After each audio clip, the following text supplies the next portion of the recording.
அனைவருக்கும் வணக்கம். இந்த கிளாஸ்ல நம்ம பார்க்க போற topic simple, compound and complex rule number 4. Rule number 1, 2 and 3 already previous videos நம்ம சேனல்ல அப்லோட் பண்ணியிருக்கோம். அந்த வீடியோஸுடைய லிங்க் இந்த வீடியோஸுடைய டிஸ்கிரிப்ஷன்ல நான் கொடுத்துருக்கேன். நீங்க கிளிக் பண்ணி அதை பார்த்துக்கிடுங்க. அதை பார்த்துட்டீங்கன்னா இது உங்களுக்கு ரொம்ப ஈஸியா இருக்கும். ஸோ இப்போ நம்ம ரூல் நம்பர் 4 இதை நம்ம பார்க்கணும். சரிங்களா? சோ எப்பவுமே ஒரு கிராமர் எடுத்துட்டீங்கன்னா ரூல் ரொம்ப முக்கியம். ரூல் தெரிஞ்சுனா தான் உங்களுக்கு ஒர்க் பண்றதுக்கு ரொம்ப ஈஸியா இருக்கும். சோ இப்போ கிவன் சென்டென்ஸ் கொடுத்துருக்கோம். இந்த கிவன் சென்டென்ஸை வச்சு இந்த ரூல் அப்ளை பண்ணி நம்ம எப்படி ஹோம்ஒர்க் பண்றோம் அப்படிங்கறது இப்போ முக்கியம். சோ அதுக்கு நம்ம இந்த ரூல் தெரிஞ்சு வச்சுக்கணும். சோ இதுல சிம்பிள் சென்டென்ஸ் இப்போ நம்ம நெகட்டிவா கொடுத்துருக்கோம். இது நீங்க கிவன் சென்டென்ஸ் பாத்தீங்கன்னா ஃபர்ஸ்ட் பாசிட்டிவா இருக்குது, ரெண்டாவது உங்களுக்கு நெகட்டிவா இருக்குது. பாசிட்டிவ் சென்டென்ஸ் பாத்தீங்கன்னா யூ ஸ்டடி வெல், நீங்க நன்றாக படிங்கன்னு அர்த்தம். You will fail the exam, நீங்க ஃபெயில் ஆயிருவீங்க எக்ஸாம்ல, அந்த மாதிரி கொடுத்துருக்கிறோம் கிவன் சென்டென்ஸ். இப்போ உங்களுக்கு ஒரு டவுட் வரும். ஃபர்ஸ்ட் பாசிட்டிவ், நல்லா படிச்சா நமக்கு நம்ம பாஸ் தானே சார் பண்ண முடியும், அது என்ன ஃபெயில் ஆகும் அப்படின்னு கொடுத்துருக்கீங்க. கிவன் அதாவது நமக்கு கொடுத்துருக்கிற கொஸ்டின்ஸ் எப்படி இருக்குது அப்படிங்கிற முக்கியம் தான். அதை நீங்க ரூல் அப்ளை பண்ணி அதை கரெக்டா என்ன பண்ண எடுக்கணும். ஏன்னா இதே ஃபார்முலாவோட உங்களுக்கு பாசிட்டிவ் இருக்குது, அது ரூல் நம்பர் 3 கொடுத்துருக்கேன். நீங்க அந்த ரூல் நம்பர் 3 பார்த்துட்டு இது பாத்தீங்கன்னா ரொம்ப ஈஸியா இருக்கும். சரிங்களா? சோ இப்போ நம்ம ரூல் நம்பர் 4 அப்ளை பண்ணிக்கலாம். சரிங்களா? ஃபர்ஸ்ட் இப்ப பாருங்க, சிம்பிள் சென்டென்ஸ்ல இந்த ஈவென்ட் ஆஃப் அதுக்கப்புறம் நாட் கொடுத்துருக்கோம், வெர்ப் 1 பிளஸ் ஐஎன்ஜி கொடுத்தாச்சு. ஃபர்ஸ்ட் இந்த ரூல் நீங்க எழுதிக்கங்க. இந்த ஈவென்ட் ஆஃப் அதுக்கப்புறம் பிளஸ் நம்ம நாட் சேர்க்கிறோம். எதுக்காக நம்ம நாட் சேர்க்கிறோம் அப்படின்னா செகண்ட் சென்டென்ஸ் நமக்கு நெகட்டிவா இருக்குது. அப்ப நீங்க செகண்ட் சென்டென்ஸ் நெகட்டிவா இருந்துச்சுன்னா ஃபர்ஸ்ட் சென்டென்ஸ் நீங்க எழுதும் பொழுது கண்டிப்பாக அது நீங்க நாட் சேர்க்கணும். அப்படி நாட் சேர்க்கும் போது உங்களுக்கு மீனிங் கரெக்டா வரும். நீங்க எழுதி முடிச்சதுக்கு அப்புறம் உங்களுக்கு எக்ஸ்பிளைன் பண்றேன். இந்த ஈவென்ட் ஆஃப் நாட் நம்ம என்ன பண்றோம் எடுத்தாச்சா. அடுத்து என்ன கொடுத்துருக்காங்கன்னா வெர்ப் 1. Verb 1 present வர்ப். இங்க என்ன இருக்குது? வெர்ப் 1 ஸ்டடி அப்படின்னு சொல்லி இருக்குது. அப்ப ஸ்டடி அப்படிங்கிற பிரசன்ட் கூட நீங்க என்ன சேர்க்கணும்? ஐஎன்ஜி. இப்ப நம்ம ஃபர்ஸ்ட் ரூல் அப்ளை பண்ணி ஃபர்ஸ்ட் சென்டென்ஸ் நம்ம கிளியர் பண்ணிடும். இப்ப இந்த யூல எங்க சார் போச்சு அப்படின்னா யூ கிடையாது. ஏன்னா சிம்பிள் சென்டென்ஸ் சபார்டினேட் கிளாஸ் இருக்கும். சபார்டினேட் கிளாஸ் ஒரு டிபெண்டன்ட் கிளாஸ், அது இண்டிபெண்டன்ட் கிளாஸ் கிடையாது. Independent clause main clause. So dependent class independent class கூட சேரும் பொழுது ஒரு கம்ப்ளீட் மீனிங் இருக்கும். சபார்டினேட் கிளாஸ்னா என்ன, மெயின் கிளாஸ்னா என்ன அப்படிங்கிறது ப்ரீவியஸ் வீடியோஸ்ல கொடுத்துருக்கேன். நீங்க அதை செக் பண்ணி பாத்துருங்க. இல்லைன்னா அதுக்கு தனி வீடியோ நான் இந்த கிளாஸ் முடிஞ்சதுக்கு அப்புறம் சிம்பிள் காம்பவுண்ட் காம்ப்ளெக்ஸ் இந்த பாடம் முடிஞ்சதுக்கு அப்புறம் அதுக்கு தனி வீடியோ அப்லோட் பண்றேன். இந்த event of not studying well, இது எழுதிட்டீங்களா? ஃபுல் ஸ்டாப் பாத்தீங்கன்னா இந்த கமாண்ட் மாத்தணும். இப்போ கேட்கலாம், கமா எதுக்கு சார் வருது அப்படின்னா ரெண்டு சென்டென்சஸ் இருக்குது, ஒரே சென்டென்ஸா என்ன கொடுக்கணும். ஏன்னா கேள்வி combine the following sentence using simple sentence. அப்படி இருக்கும்போது ரெண்டு சென்டென்ஸும் மர்ஜ் பண்ணி ஒரே சென்டென்ஸா நம்ம என்ன கொடுக்கணும். இது என்ன ரூல் அப்படின்னா சிம்பிள் சென்டென்ஸ்ல உங்களுக்கு ஒரு சபார்டினேட் கிளாஸ் ஒரு மெயின் கிளாஸ் என்ன இருக்கணும். சோ அதுக்குனாலதான் நம்ம என்ன பண்றோம், ஃபுல் ஸ்டாப் எடுத்து கமா என்ன கொடுக்குறோம். சரிங்களா? உங்களுக்கு ஏதாவது டவுட் இருந்துச்சு அப்படின்னா நீங்க கமெண்ட் பண்ணுங்க. கமெண்ட் நான் ரிப்ளை பண்றேன். இப்போ இந்த ஈவென்ட் ஆஃப் நாட் ஸ்டடியிங் சரிங்களா, இந்த event of not studying well comma என்ன பண்ணி கொடுக்கணும். கொடுத்ததுக்கு அப்புறம் இதுல என்ன இருக்குதுன்னா you will fail in the exam. நமக்கு தவிர சிம்பிள் சென்டென்ஸ் நம்ம கரெக்டா என்ன பண்றோம் கொடுத்தாச்சு. அடுத்தது என்ன வரும் அப்படின்னா you will fail in the examination. You will fail in the examination. இப்ப நீங்க நினைக்கலாம் சார் செகண்ட் சென்டென்ஸ் நெகட்டிவ் தான், நீங்க ஃபர்ஸ்ட் இங்க நெகட்டிவ் கொடுத்துட்டீங்களா, அப்புறம் எதுக்கு சார் நெகட்டிவ் வருது அப்படின்னு நினைக்கீங்கன்னா இப்போ ஃபர்ஸ்ட் சென்டென்ஸ் ரூல் நீங்க பாத்தீங்கன்னா நெகட்டிவ். சோ அதை அப்ளை பண்ணி நம்ம என்ன பிரான்ச் கொடுத்தாச்சு. செகண்ட் சென்டென்ஸ் நீங்க அதை பாசிட்டிவ் எடுத்தீங்கன்னா நமக்கு மீனிங் எனக்கு இருக்காது. சோ அதையுமே என்ன பண்ணணும், நம்ம நெகட்டிவா தான் எடுக்கணும். அதனால நீங்க நெகட்டிவ் தான் எடுக்கணும். So you will fail in the exam. சரிங்களா? எடுத்துட்டீங்களா? இப்போ ஃபர்ஸ்ட் சென்டென்ஸ் பாத்தீங்கன்னா இந்த event of not studying well negative. ரெண்டாவது பாத்தீங்கன்னா இதுவும் என்னது, you will fail in the examination. இதுவும் negative.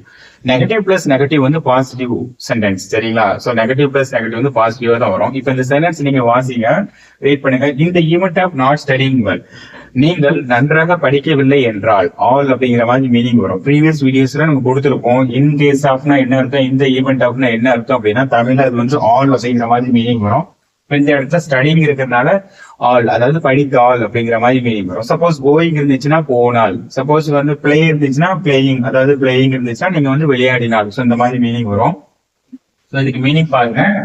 In case of not studying well, நீங்கள் நன்றாக படிக்கவில்லை என்றால். அப்ப நல்லா படிக்கலன்னா என்ன பண்ண முடியும், நம்ம ஃபெயில் தான் ஆக முடியும். சரிங்களா? அப்போ நன்றாக படிக்கவில்லை என்றால் நீங்க ஃபெயில் ஆயிடுவீங்க. இதே பாசிட்டிவா சொன்னீங்கன்னா in case of studying well you will pass in the examination அந்த மாதிரி கொடுத்துக்கலாம். இதுதான் ரூல் நம்பர் 3. அதாவது ரூல் நம்பர் 3 நீங்க பாத்தீங்கன்னா இது கொஞ்சம் உங்களுக்கு ஈஸியா இருக்கும். சரிங்களா? அப்போ in case of studying well, இப்ப நான் நாட் வரைச்சிட்டேன். சரிங்களா? In case of studying well you will fail பதிலா நீங்க பாஸ். ஸோ பாசிட்டிவ் சென்டென்ஸா என்ன பண்ணிடும், மாறிடும். ஆனா நமக்கு ரூல் 4 வந்து நெகட்டிவா இருக்குது. இந்த சென்டென்ஸ் நம்ம அப்ளை பண்ணும்போது நம்ம நெகட்டிவ் தான் எடுக்கணும். அப்ப நெகட்டிவா நம்ம எடுக்கிற போது இந்த ரூல் அப்ளை பண்ணும்போது உங்களுக்கு வந்து இப்படி ஆன்சர் வரும். சோ இந்த ஆன்சர் வந்து உங்களுக்கு நீங்க மீனிங் பாத்தீங்கன்னா இன் கேஸ் ஆஃப் நாட் ஸ்டடிங் நன்றாக படிக்கவில்லை என்றால் நீங்க என்ன பண்ணிடுவீங்க, எக்ஸாம்ல வந்து ஃபெயில் ஆயிடுவீங்க. சோ அப்படிங்கறது என்ன பண்ணிக்க எடுத்துக்கணும்.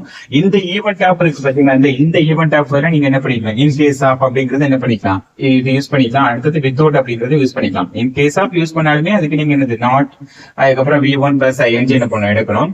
வித்தவுட் எடுத்தீங்கன்னா V1 plus ing without studying work. So எல்லாமே உங்களுக்கு ஒண்ணுதான். அதாவது இந்த 3 ரூல் இருக்கு பாத்தீங்களா, அதாவது சிம்பிளா இந்த 3மே ஒருத்தருக்கு ஒருத்தர் மாத்தி, அதாவது ஒரு ரூல் போய் இன்னொரு ரூல் என்ன பண்ணிக்கலாம், கொடுத்துக்கலாம். உங்களுக்கு வந்து ராங்கா இருக்காது, எல்லாமே இது கரெக்ட் தான். சரிங்களா? இப்ப இந்த ஈவெண்ட் ஆஃப் வேற நீங்க இன் கேஸ் ஆஃப் கொடுத்துக்கலாம், இன் கேஸ் ஆஃப் வேற நீங்க வித்தவுட் அப்படின்னு சொல்லி கொடுத்துக்கலாம். உங்களுக்கு இது வந்து ஆன்சர் கரெக்டா தான் இருக்கும். சரிங்களா? ஓகே. சோ இது உங்களுக்கு புரிஞ்சிச்சு அப்படி இல்லைன்னா நீங்க என்ன பண்ணுங்க, கமெண்ட் பண்ணுங்க. சோ ஒரு சில டவுட் இருக்கும் உங்களுக்கு, சரி இப்படிதான் அப்படிதான் அப்படின்னு சொல்லி சொல்றீங்க, ஆனா அது வந்து டீடைலா சொல்ல மாட்டேங்கிறீங்களா அப்படின்னு சொல்லி நினைக்கலாம். சரிங்களா? டீடைல் நம்ம போகணும் அப்படின்னா நமக்கு அந்த ரூல் அப்ளை பண்ணி நமக்கு எழுதிட்டோம் அப்படின்னா ஈஸியா தான் இருக்கும். இதுக்கு என்ன பண்ண அப்படின்னா நிறைய ஒர்க் ஷீட் நீங்க வந்து ஃபாலோ பண்றீங்கன்னா ரொம்ப ஈஸியா இருக்கும். முக்கியமா ரூல் நம்பர் 3 அதை நீங்க பாருங்க, அப்புறம் பாத்தீங்கன்னா உங்களுக்கு இது ரொம்ப ஈஸியா இருக்கும். சரிங்களா? இதை தவிர்த்து உங்களுக்கு ஏதாவது டவுட் இருந்தா நீங்க கமெண்ட் பண்ணி நம்ம கொடுத்துருவோம். சோ காம்பவுண்ட் சென்டென்ஸ் நீங்க பாத்துட்டீங்கன்னா, சோ இதுல சப்ஜெக்ட் பிளஸ் மஸ்ட், அதுக்கப்புறம் பிளஸ் V1, அதுக்கப்புறம் ஆர், அதுக்கப்புறம் RLs இந்த மாதிரி கொடுத்துருக்கு.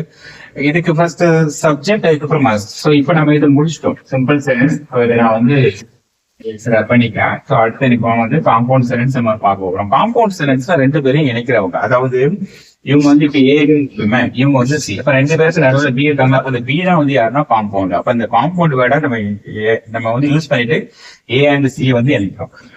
So first sentence and second sentence, first and third sentence, ஏன்னா செகண்ட் சென்டென்ஸ் இவங்க தான். சோ இவங்களை வச்சு நம்ம என்ன பண்ண யூஸ் பண்ண போறோம். ஃபர்ஸ்ட் இங்க பாருங்க சப்ஜெக்ட் பிளஸ் மஸ்ட் இருக்குது. சப்ஜெக்ட் இங்க என்ன இருக்கு பாத்தீங்கன்னா யூ இருக்குது. அப்ப யூக்கு அப்புறம் நீங்க என்ன பண்ணிக்கலாம், மஸ்ட் அப்படிங்கிறது என்ன பண்ணுங்க எடுக்கணும், மஸ்ட். அதுக்கப்புறம் என்ன இருக்குன்னா வெர்ப் 1 இருக்கு. சோ வெர்ப் 1 வந்து ஸ்டடி. அப்ப you must study well. First sentence நம்ம என்ன பண்ணியாச்சு. சரிங்களா? சப்ஜெக்ட் மஸ்ட், அதுக்கப்புறம் V1. பாத்தீங்கன்னா சப்ஜெக்ட் இருக்கு, மஸ்ட் இருக்குது, அப்புறம் V1 இருக்குது, அப்புறம் வெல் அப்படிங்கிற ஆட் இருக்குது. சோ இதுக்கப்புறம் இந்த ஃபுல் ஸ்டாப் இருக்கு பாத்தீங்கன்னா, அந்த ஃபுல் ஸ்டாப் எல்லாம் நம்ம வந்து கமா யூஸ் பண்ணக்கூடாது. ஏன்னா காம்பவுண்ட் வேர்டு என்ன பண்ணணும் யூஸ் பண்ணோம். காம்பவுண்ட் வேர்டு இந்த இடத்துல ஆர் எடுத்துக்கலாம், அல்லது RLs அல்லது அதர்வைஸ் எடுத்துக்கலாம். நம்ம வந்து ஆர் எடுத்துக்கலாம். சரிங்களா? ஆர் அப்படின்னா அப்படி இல்லை என்றால் அப்படிங்கிற மாதிரி அர்த்தம். சரிங்களா? யூ மஸ்ட் ஸ்டடி வெல், நீங்க கண்டிப்பாக படிக்க வேண்டும், கண்டிப்பாக நன்றாக படிக்க வேண்டும். ஆர் அப்படி இல்லாவிடில் என்ன ஆகும் அப்படின்னா, நெக்ஸ்ட் நீங்க பாத்தீங்கன்னா RLs கொடுத்துருக்கு, அங்க பாருங்க இந்த சென்டென்ஸ் நீங்க என்ன பண்ணிக்கணும். சரி, so you will fail in the examination. You will fail in the examination. You will fail in the examination. சரிங்களா? You will fail in the examination. So mostly உங்களுக்கு அந்த MC, அதாவது மெயின் கிளாஸ் வந்து உங்களுக்கு given sentence அப்படியே நீங்க எழுதுற மாதிரி இருக்கும். சோ இதுதான் நீங்க வந்து ரூல் அப்ளை பண்ணி நீங்க மாத்துற மாதிரி இருக்கும். சிம்பிளி அதே தான், காம்பவுண்ட்லயும் அதே தான். சரிங்களா? You must study well or you will fail in the exam. நீங்க நன்றாக படிக்க வேண்டும், அப்படி இல்லை அப்படின்னு நீங்க எக்ஸாம்ல என்ன பண்ணிடுவீங்க, ஃபெயில் ஆயிடுவீங்க. சோ அந்த மாதிரி மீனிங் வரும். சோ ரெண்டாவது சென்டென்ஸ் நீங்க பாருங்க, இது என்ன சார், சப்ஜெக்ட் பிளஸ் வெர்ப். அதாவது ஒண்ணு நீங்க இந்த ரூல் எடுத்துக்கணும். சரிங்களா? இப்ப இந்த இருக்கு பாத்தீங்களா, ஃபர்ஸ்ட் நீங்க இந்த ரூல் எடுத்துக்கணும், அல்லது இந்த ரூல் என்ன பண்ணி காட்டுக்கணும், சப்ஜெக்ட் பிளஸ் வெர்ப் இருக்கணும். சரிங்களா? உதாரணத்துக்கு இப்போ வந்து you study well or else you will not. Sir will not வந்துருக்கலாம் சார். அப்ப will not failனா மீனிங் மாறிடுமே நினைப்பீங்க. கரெக்ட் தான். இப்போ வந்து பாத்தீங்கன்னா இந்த சென்டென்ஸ் நான் கொடுக்குறேன், யூ ஸ்டடி வெல். சரிங்களா? இந்த செகண்ட் யூ ஸ்டடி வெல், அதே மாதிரி தான் ஆர் தான் வரும். You study well or. அடுத்து எங்க பாத்தீங்கன்னா will notனு வருது, அங்க பாருங்க you will not. இப்ப பாத்தீங்கன்னா யூ ஸ்டடி வெல், நீங்க நன்றாக படிங்க, அப்படி இல்லாவிடில் you will not pass in the examination. அப்போ பாஸ்ன்னு வருது. இப்ப இங்க பாத்தீங்கன்னா you will fail in the exam. ஆனா will not யூஸ் பண்ணீங்கன்னா நீங்க என்ன பண்ணிக்கலாம், அது வந்து பாசிட்டிவ் வேர்டு யூஸ் பண்ணணும். அப்பதான் உங்களுக்கு வந்து மீனிங் கரெக்டா இருக்கும். you will not pass in the exam. So இந்த மாதிரி என்ன பண்ணிக்கலாம் எடுத்துக்கணும். ரொம்ப ஈஸி தான். சோ ஒரு லைட்டா ஒரு ட்ரிக்கியான ஒரு விஷயம்னா ரூல் நீங்க பாத்தீங்கன்னா உங்களுக்கு எக்ஸாம் ரொம்ப ஒர்க் பண்றதுக்கு ரொம்ப ஈஸியா இருக்கும். சரிங்களா? சோ காம்பவுண்ட் சென்டென்ஸ் நமக்கு இதுல 1 and 2 என்ன பண்ணி பார்த்தாச்சு. இப்ப அடுத்து நம்ம பார்க்கக்கூடியது காம்ப்ளெக்ஸ். சோ இதுலயே உங்களுக்கு ஏதாவது டவுட் இருந்தா நீங்க கமெண்ட் பண்ணுங்க, நான் உங்களுடைய டவுட் வந்து ரிப்ளை பண்றேன். அடுத்தது காம்ப்ளெக்ஸ். ஸோ காம்ப்ளெக்ஸ் அப்படின்னா கொஞ்சம் கிரிட்டிக்கல் அப்படிங்கிற மாதிரி நினைக்கலாம். ஆனா எல்லாமே ஈஸி தான், ரூல் அப்ளை பண்ணி பாருங்க, பேஸ் தான். சிம்பிள் காம்பவுண்ட் நம்ம என்ன பண்ணியாச்சு, கிளியர் பண்ணியாச்சு. அதே மாதிரி தான் காம்ப்ளெக்ஸ். காம்ப்ளெக்ஸ் பாத்தீங்கன்னா ஃபர்ஸ்ட் என்ன கொடுத்துருக்காங்க, அன்லெஸ் கொடுத்துருக்காங்க. எங்க பாருங்க அன்லெஸ் அப்படிங்கிற வேர்டு எடுத்துக்கிடுங்க. அன்லெஸ் அப்புறம் சப்ஜெக்ட் இருக்குது. சப்ஜெக்ட் என்ன இருக்குன்னா இங்க யூ இருக்குது. அப்போ அன்லெஸ் சப்ஜெக்ட், அதுக்கப்புறம் எனக்கு உங்களுக்கு வேர்ப் இருக்கு. அப்போ அன்லெஸ் ஸ்டடி வெல். இதுக்கு என்ன அர்த்தம் பண்ணா, நீங்கள் நன்றாக படிக்கவில்லை என்றால், அன்லஸ் அப்படிங்கிறது ஒரு நெகட்டிவ் வேர்ட் மாதிரி, நெகட்டிவ் மீனிங் கொடுக்குற மாதிரி இருக்கும். So unless you study well. அதுக்கப்புறம் பாத்தீங்கன்னா yes, unless you study well, நீங்கள் நன்றாக படிக்கவில்லை என்றால், இங்க வந்து வில் நாட் அல்லது கேனாட்னு கொடுத்துருக்கேன். சரி, அப்போ அதுவே எடுத்துக்கலாம். இப்போ வில் நாட்னு கொடுத்துட்டோம் அப்படின்னா யூ வில் நாட் பாஸ் இந்த எக்ஸாமினேஷன் கொடுக்கணும். அப்போ ஃபெயில் இந்த எக்ஸாமினேஷனா மீனிங் மாறிடும். அப்போ வந்து உங்களுக்கு வந்து நீங்க ஒர்க் பண்றது வந்து ப்ரொவிஷன் எல்லாம் போயிடும். ஃபெயில் பாஸ் இந்த எக்ஸாம், இந்த மாதிரி கொடுத்துருங்க. இப்போ இதை மீனிங் பாருங்க, அண்டர்ஸ் யூ ஸ்டடி நீங்க நன்றாக படிக்கவில்லை என்றால் யூ வில் நாட் பாஸ் இந்த எக்ஸாம், நீங்க வந்து எக்ஸாம் பாஸ் பண்ண மாட்டீங்க அப்படின்னு அர்த்தம். இல்ல சார் எனக்கு வில் நாட் வேண்டாம், நான் வந்து நாட் யூஸ் பண்ணல அப்படின்னா, நீங்க அந்த நாட்ங்கிற வேர்டு பேர் நீங்க என்ன பண்ணிக்கலாம், ஃபெயில் இந்த எக்ஸாம். இவ்வளவுதான், ரொம்ப சின்ன விஷயம் தான். சரிங்களா? அதாவது நாட் யூஸ் பண்ணா என்ன வேர்டு யூஸ் பண்ணோம், நாட் யூஸ் பண்ணா என்ன யூஸ் பண்ணணும் அப்படிங்கிறது இப்போ நம்ம பார்த்தாச்சு. அடுத்தது இன்னொரு ரூல் இருக்கு. இப்ப இந்த காம்பவுண்ட்ல 2 ரூல் பார்த்தோம், அதே மாதிரி இங்கேயும் பாருங்க. காம்ப்ளெக்ஸ் தான் ஃபர்ஸ்ட் ரூல் அப்ளை பண்ணியாச்சு. இப்ப நம்ம செகண்ட் ரூல் என்ன பண்றோம், அப்ளை பண்ண போறோம். அண்டர்ஸ் வேர்டு வேண்டாம் சார், எனக்கு அண்டர்ஸ் வேண்டாம், வேற ஏதாவது யூஸ் பண்றேன் அப்படின்னு நினைச்சு கீழே பாருங்க இஃப் இருக்குதா, அது ரூல் நீங்க படிச்சு அப்படியே அப்ளை பண்ணீங்கன்னா ரொம்ப ஈஸி தான். பாருங்க இஃப் எடுத்தாச்சு, அது சப்ஜெக்ட் இருக்குது, என்ன இவருச்சுன்னா சப்ஜெக்ட், அதுக்கப்புறம் வெர்ப் ஒன். அதாவது வெர்ப் ஒன் அப்படின்னா இந்த இடத்துல இதுதான் வெர்ப் ஒன். சரிங்களா? ஆனா இது வந்து பாஸ்டிங் கேட்பாங்க சில நேரம். இப்ப நம்ம கொடுக்குற எல்லாமே பிரசன்ட். இப்ப ஸ்டடின்னு வந்துச்சுன்னா அங்க என்ன வரும் அப்படின்னா வுட்னு வரும். சரிங்களா? ஸ்டடி வந்துச்சுன்னா ஸ்டடி, அதாவது பாஸ்ட் வந்துச்சுன்னா, இப்ப நான் எழுதி முடிச்சதுக்கு அப்புறம் சொல்றேன். இஃப் யூ ஸ்டடி, அதுக்கப்புறம் என்ன கொடுத்துருக்காங்க, நாட். சரிங்களா? If you study, I'm sorry, ஏன்னா இதுல வந்து என்ன கொடுத்துருக்காங்கன்னா if plus subject plus verb plus not, அதுக்கப்புறம் வி ஒன் கொடுத்துருக்காங்க. சரிங்களா? இஃப் யூ, இந்த ஸ்டடிக்கு முன்னாடி ஒரு வெர்ப் எடுக்கணும். என்ன வெர்ப் எடுக்கணும், இந்த ஸ்டடின்னு இருக்கா, இந்த ஸ்டடிங்கிற வெர்பு எஸ், இந்த வெர்புக்கு அப்புறம், அதாவது இந்த வெர்புக்கு அப்புறம் நாட் இருக்குது. சரிங்களா? ஆக்சுவலா இந்த வெர்பு தான் இந்த ஸ்டடி. அப்ப இந்த ஸ்டடிங்கிற முன்னப்படி ஒரு வெர்பு நம்ம என்ன பண்றோம், எடுக்கிறோம். அப்ப என்ன வெர்பு எடுக்கணும், இந்த ஸ்டடிங்கிறது பிரசன்ட். நீங்க பிரிக்கணும். உதாரணத்துக்கு 2 பிளஸ் என்னது study, 2 plus study equal to study. சரிங்களா? இப்ப பிரசன்ட் ஃபார்ம், அதாவது பிரசன்ட் வெர்பு ஃபார்மேஷனே இல்லாம. சரிங்களா? 2 பிளஸ் ஸ்டடி, 2 பிளஸ் கோ. சோ இதுக்குதான் நம்ம என்ன பண்றோம், டைரக்டா நம்ம டூ சொல்லாம டைரக்டா வெர்பே நம்ம எடுக்கிறோம், சொல்லிடுறோம். சரி, இப்ப இந்த டூ இருக்கு பாத்தீங்கன்னா, நம்ம டூ வந்து எடுத்தாச்சு. இப்ப பாருங்க, இஃப் ஸ்டடி கொடுத்தாச்சு, இஃப் கொடுத்தாச்சு, சப்ஜெக்ட் கொடுத்தாச்சு, அதுக்கப்புறம் வெர்பு இருக்கு. என்ன வெர்ப்னா மெயின் வெர்ப். சோ இந்த டூ இருக்கு பாத்தீங்கன்னா, இந்த டூ வந்து என்ன பண்ணிக்கணும், இங்க எடுக்கணும். அதுக்கப்புறம் என்ன இருக்குதுன்னா நாட் இருக்குது. So if you do not எடுத்தாச்சா. இப்ப அடுத்தது பாத்தீங்கன்னா இந்த V1 வந்து யாருன்னா இவங்க தான், study.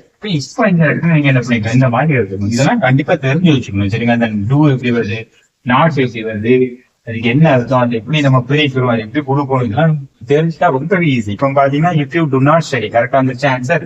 If you do not study, அடுத்தது பாத்தீங்கன்னா கமா போட்டு சப்ஜெக்ட் என்ன இருக்குது இந்த இடத்துல, you. If you do not study well அப்படிங்கிற வேர்ட் மிஸ் பண்ணிட்டேன். சரிங்களா? Sorry. If you do not study well, comma you. அதுக்கப்புறம் என்ன கொடுத்துருக்கோம்னா இங்க வந்து வில் கொடுத்துருக்கோம். சரிங்களா? இப்ப பாருங்க, யூ வில் மட்டும் தான் கொடுத்துருக்கோம். வில்க்கு அப்புறம் வில் அல்லது கேன், அதுக்கப்புறம் பிரசன்ட். அப்ப you will fail in the examination, சரிங்களா? If you do not study well you will fail in the exam. சரிங்களா? சோ ஓவரால் இப்ப பாத்தீங்கன்னா ரூல்ஸ் நம்ம அப்ளை பண்றோம், ஆன்சர் என்ன பண்றோம், எடுக்கிறோம். சில ஆன்சர் வந்து சார் இப்படி எப்படின்னு சொல்றீங்க, அது எப்படி அப்படிங்கும் போது நான் இப்பவும் சொல்றேன், ரூல் பாருங்க. அதாவது இந்த கிவன் சென்ஸ் நல்லா ஸ்டடி பண்ணுங்க. சபார்டினேட் கிளாஸ் என்ன, மெயின் கிளாஸ் என்ன, சப்ஜெக்ட் என்ன, வெர்ப் என்ன, சோ இதெல்லாம் நீங்க படிச்சிட்டீங்க அப்படின்னா உங்களுக்கு ஈஸியா இருக்கும். முக்கியமா பாசிட்டிவ் சென்டென்ஸ் என்ன, நெகட்டிவ் சென்டென்ஸ் என்ன, என்னென்ன வேர்டு எப்படி மாற்றணும் அப்படின்னு தெரிஞ்சுட்டு அப்படின்னா ரொம்பவே ஈஸியா இருக்கும். சோ இதுதான் ரூல் நம்பர் 4. சோ இந்த ரூல் நம்பர் 4 உங்களுக்கு புரிஞ்சிருக்கும். அப்படி புரியலன்னா மறுபடியும் சொல்றேன், கமெண்ட் பண்ணுங்க, நான் ரிப்ளை பண்றேன். சோ ப்ரீவியஸ் வீடியோஸ் நீங்க பாருங்க. இப்ப அடுத்த வீடியோல நம்ம வந்து rule number 5 simple compound and complex நம்ம பார்க்கலாம்.